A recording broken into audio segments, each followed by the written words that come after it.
Di Malaysia, apabila kita menyebut perkataan mamak, fikiran kita segera membayangkan nasi kandar, teh tarik buih dan suara berlogat utara yang ramah dan bersahaja.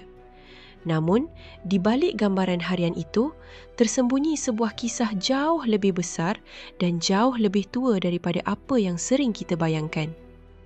Kisah ini bukan sekadar cerita tentang kedai makan atau budaya urban Penang, tetapi sebuah sejarah panjang yang berakar sejak ratusan tahun lalu, sebelum British tiba, sebelum Francis Light mendarat dan bahkan sebelum wujudnya pelabuhan Georgetown. Ramai percaya Mamak Penang adalah imigran India yang datang pada zaman kolonial. Ada pula yang menganggap mereka satu bangsa tunggal, satu identiti mudah. Tetapi, hakikatnya jauh lebih rumit, jauh lebih berlapis. Mamak Penang ialah gabungan pedagang Tamil Muslim dari Coromandel, pelayar Marakayar yang menguasai lautan, saudagar Gujarat yang kaya, pekerja Malabari dari Kerala dan keturunan perkahwinan campur Melayu dan India Muslim yang kita kenali sebagai Jawi Pekan dan Jawi Peranakan. Kajian sejarah oleh sarjana seperti Anthony Reid dan catatan-catatan Portugis sejak abad ke-16 membuktikan bahawa pedagang Muslim India sudah hadir di Nusantara sejak abad ke-13. Mereka berdagang di Melaka, berlabuh di Kedah dan menjadi sebahagian daripada jaringan perdagangan maritim Asia Tenggara. Kehadiran mereka bukan episod kecil, tetapi salah satu nadi terpenting dalam ekonomi rantau ini. Untuk memahami siapa sebenarnya Mamak Penang, kita perlu kembali ke masa silam, ke Laut Hindi yang luas, ke Pelabuhan Melaka yang sibuk, ke lorong-lorong Georgetown yang penuh memori. Di situlah bermulanya cerita sebenarnya. Asal-usul Mamak Penang tidak bermula di Penang. Ia bermula jauh di India Selatan dan India Barat, di kawasan yang menjadi nadi perdagangan lautan Hindi. Di pesisir Coromandel, Kayalpattinam, Kilakarai, Nagore, Nagapattinam, hidup satu komuniti Tamil Muslim yang dikenali sebagai Chulia, Marakayar dan Rauta. Mereka bukan orang biasa. Mereka pelaut mahir, pemilik kapal, pedagang tekstil, rempah dan logam. Sejak abad ke-13, mereka sudah berhubung rapat dengan dunia Melayu. Dalam karya terkenal Southeast Asia in the Age of Commerce, Anthony Reid menerangkan bagaimana pedagang Muslim India menjadi salah satu kelompok paling penting dalam rangkaian perdagangan serantau. Catatan Portugis selepas kejatuhan Melaka pada tahun 1511 turut menyebut tentang Moors of Coromandel, iaitu kelompok Chulia yang menguasai sebahagian perdagangan Melaka. Ada antara mereka yang menjadi penasihat istana, penjaga pelabuhan dan perantara diplomatik. Pada masa yang sama, pedagang Gujarat dari komuniti Bohra, Vohra dan Koja berlayar dari India Barat membawa tekstil, manik dan barangan mewah. Apabila Melaka jatuh, sebahagian besar pedagang Muslim India berpindah ke Aceh dan Kedah. Ini bukan larian tanpa arah. Mereka mengikut arus perdagangan yang telah lama berakar. Oleh itu, ketika British membuka Pulau Pinang pada tahun 1786, komuniti India Muslim sebenarnya sudah pun berada di utara semenanjung, menunggu peluang untuk membina jaringan baru. Tahun 1786 menjadi titik penting. Francis Light membuka Pulau Pinang sebagai pelabuhan bebas dan gelombang besar pedagang Chulia dari Kedah dan India Selatan mula membanjiri pulau itu. Mereka datang dengan kemahiran, kekayaan dan rangkaian perdagangan yang sudah wujud berabad lamanya.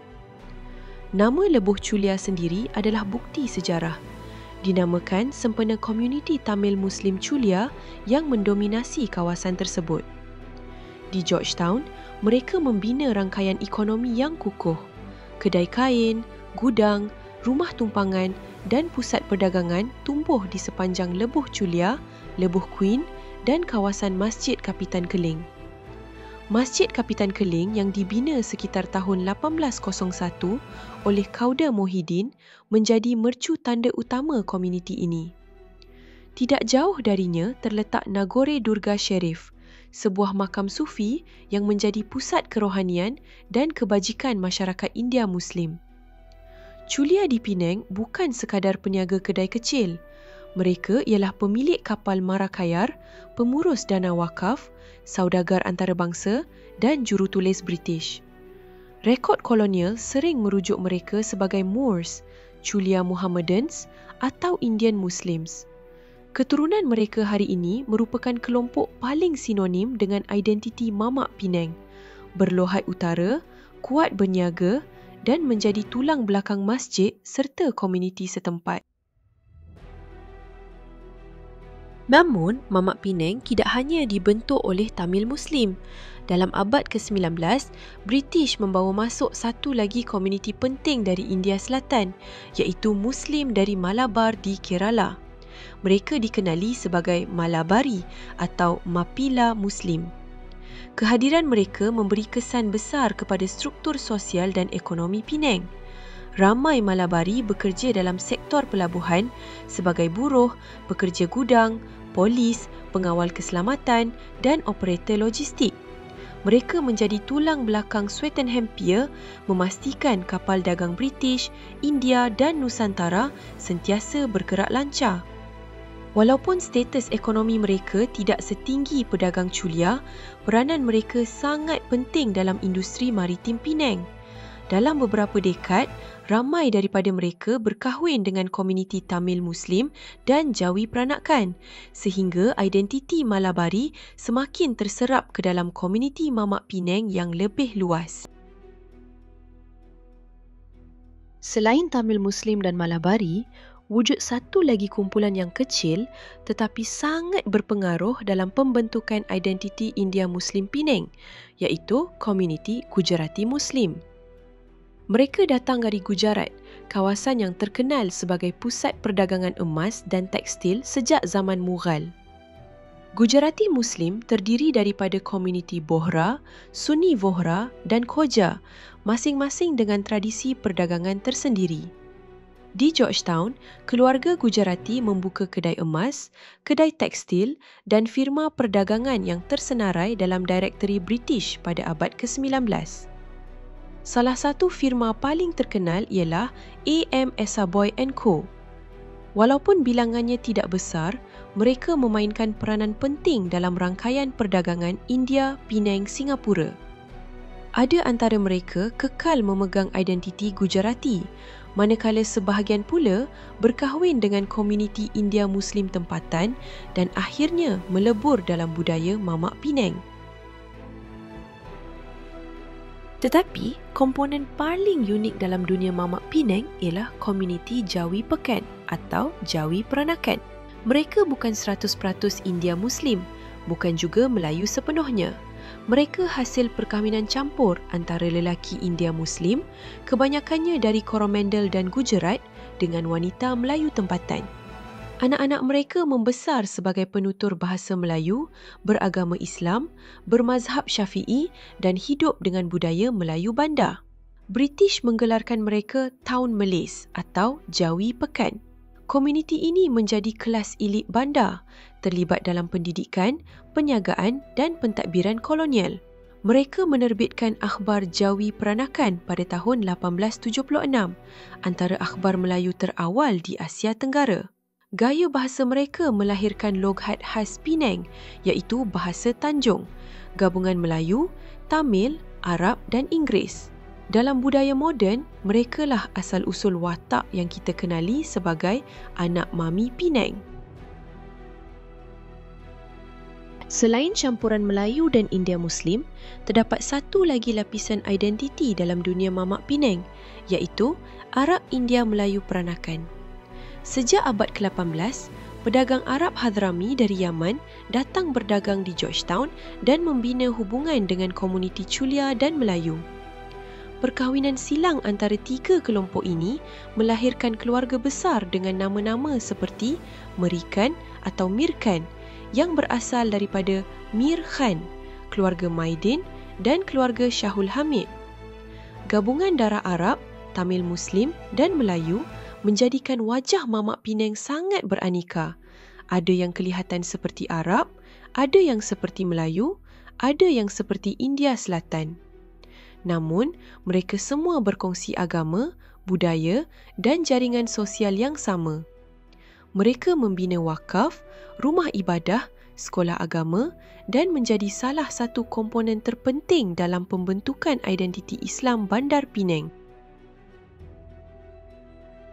Menjelang abad ke-20, apabila Malaysia membentuk kategori kaum moden, Melayu, Cina dan India, komuniti Mamak Penang terpecah dari sudut pentadbiran. Ramai Jawi peranakan didaftarkan sebagai Melayu, manakala Tamil Muslim dan Malabari dikategorikan sebagai India atau Indian Muslim. Namun dari sudut budaya harian, sempadan ini tidak begitu penting.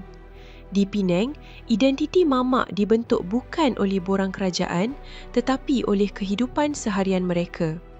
Chulia, Malabari, Gujarati, Jawi Pekan dan Arab peranakan bercampur dalam ruang yang sama. Mereka berkongsi masjid, bahasa, makanan dan pergaulan.